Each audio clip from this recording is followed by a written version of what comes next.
Hey guys, we're here to read chapter 21 of Things Fall Apart. There were many men and women in Umuofia who did not feel as strongly as the Congo about the new dispensation. The white man had indeed brought a lunatic religion, but he had also built a trading store, and for the first time palm oil and kernel became things of great price, and much money flowed into Umuofia. I want to pause and remind you guys what your Unit 3 embedded assessment essay is asking you about. It's asking you if it's usually a good thing or a bad thing when one culture overtakes another. And I think there's been a lot of evidence so far in this book that you could use to support the claim that there can be a lot of destruction and a lot of negative things that occur when one culture overtakes another. But the first paragraph in chapter 21 would be really good if you're trying to acknowledge some benefits that can come when, or that can occur when one culture overtakes another. And that might be financial benefits. So when we were doing our research at the beginning of the book and we were looking at why the Europeans were colonizing Africa, we were learning that there were a lot of kind of untapped resources in Africa that the Africans even were not taking advantage of. And so the Westerners were coming in, and their goal was really not to hurt the Africans. Their goal was to tap into those resources, and they were hoping that it would be mutually beneficial. At least for a lot of Westerners, that was their goal. Now we've discovered in practice that that didn't really pan out the way that they had planned. But this first paragraph about the financial benefits that occurred in this village because of the Westerners would be really good evidence for you if you are trying to say that there are or can be some benefits. And in the matter of religion, there was a growing feeling that there might be something in it after all, something vaguely akin to method in the overwhelming madness. So it sounds like a lot of the Igbo people were attracted to the religion of Christianity for a number of reasons. Probably similar reasons to why a lot of people in our culture are also attracted to the religion of Christianity. This growing feeling was due to Mr. Brown, the white missionary, who was very firm in restraining his flock from provoking the wrath of the clan. One member in particular was very difficult to restrain. His name was Enoch, and his father was the priest of the snake cult. The story went around that Enoch had killed and eaten the sacred python and that his father had cursed him. Mr. Brown preached against such excess of zeal.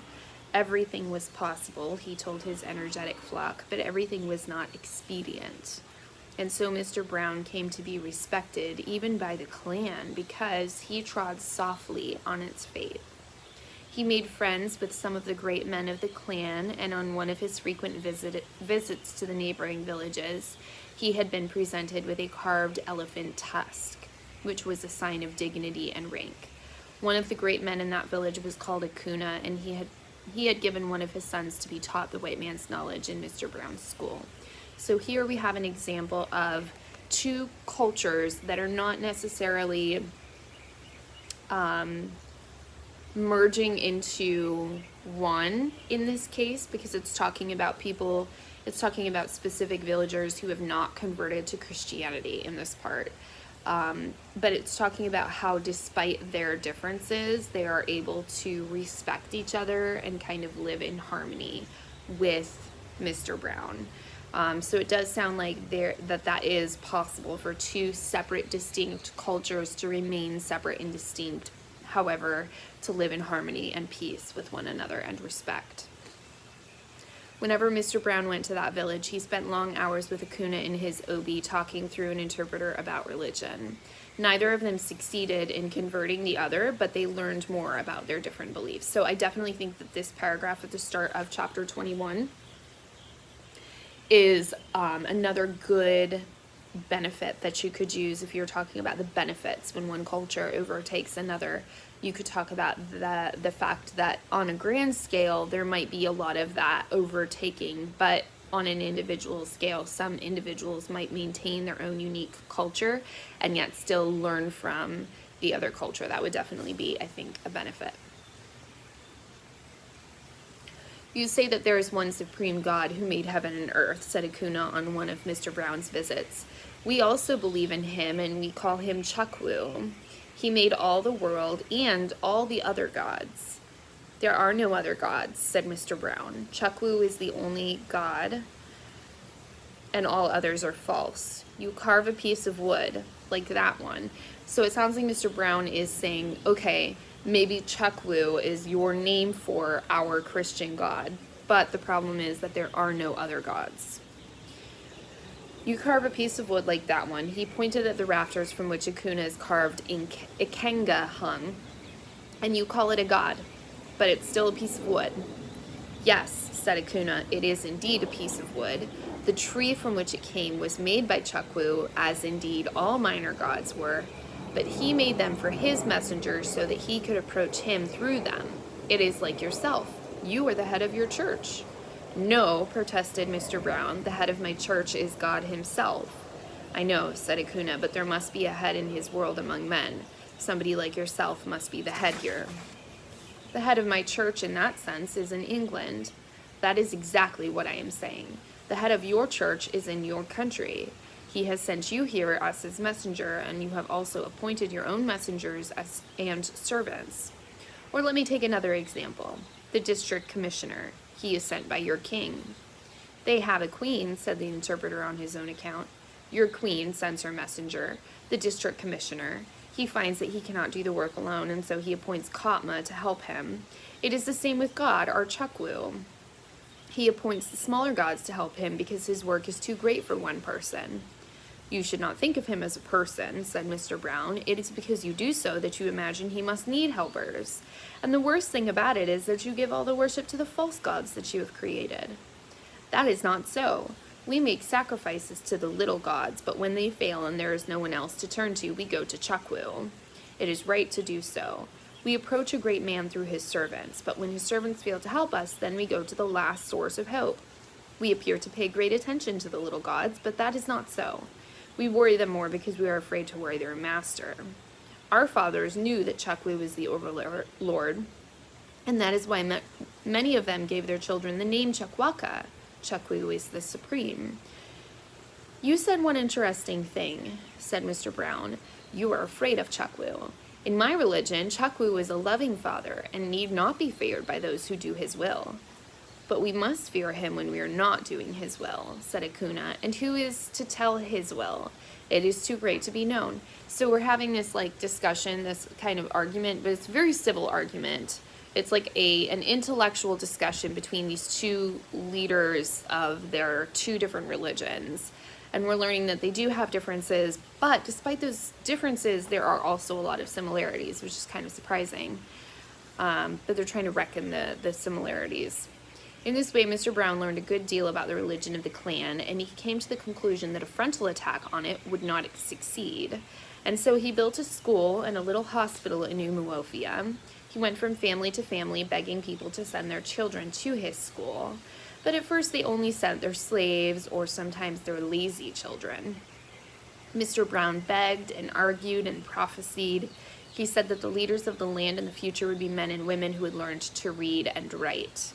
If Umuofia failed to send her children to the school, strangers would come from other places to rule them. They could already see that happening in the native court, where the DC was surrounded by strangers who spoke his tongue.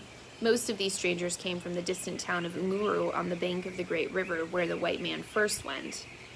In the end, Mr. Brown's arguments began to have an effect. More people came to learn in his school, and he encouraged them with gifts of singlets and towels. They were not all young, these people who came to learn. Some of them were 30 years old or more. They worked on their farms in the morning and went to school in the afternoon. And it was not long before the people began to say that the white man's medicine was quick and working. Mr. Brown's school produced quick results. A few months in it were enough to make one a court messenger or even a court clerk. Those who stayed longer became teachers, and from Umuofia, laborers went forth into the Lord's vineyard. New churches were established in the surrounding villages, and a few schools with them. From the very beginning, religion and education went hand in hand. Mr. Brown's mission grew from strength to strength, and because of its link with the new administration, it earned a new social prestige. but Mr. Brown himself was breaking down in health. At first, he ignored the warning signs, but in the end, he had to leave his flock, sad and broken. It was in the first rainy season after Okonkwo's return to Umuofia that Mr. Brown left for home. As soon as he had learned of Okonkwo's return 5 months earlier, the missionary had immediately paid him a visit.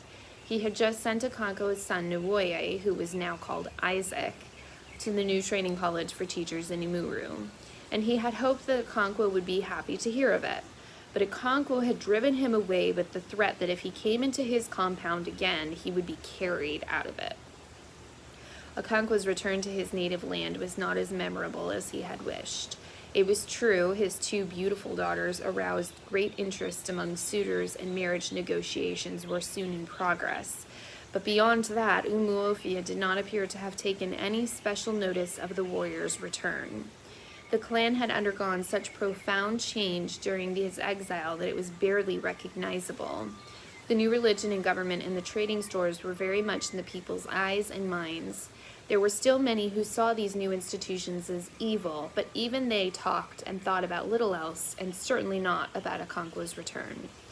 And it was the wrong year, too. If Okonkwo had immediately initiated his 2 sons into the Ozo Society as he had planned, he would have caused a stir. But the initiation rite was performed once in 3 years in Umuofia, and he had to wait for nearly 2 years for the next round of ceremonies. Okonkwo was deeply grieved, and it was not just a personal grief. He mourned for the clan, which he saw breaking up and falling apart, and he mourned for the warlike men of Umuofia, who had so unaccountably become soft, like women. Okay, so that's it for chapter 21. We will return soon to read chapter 22. Bye.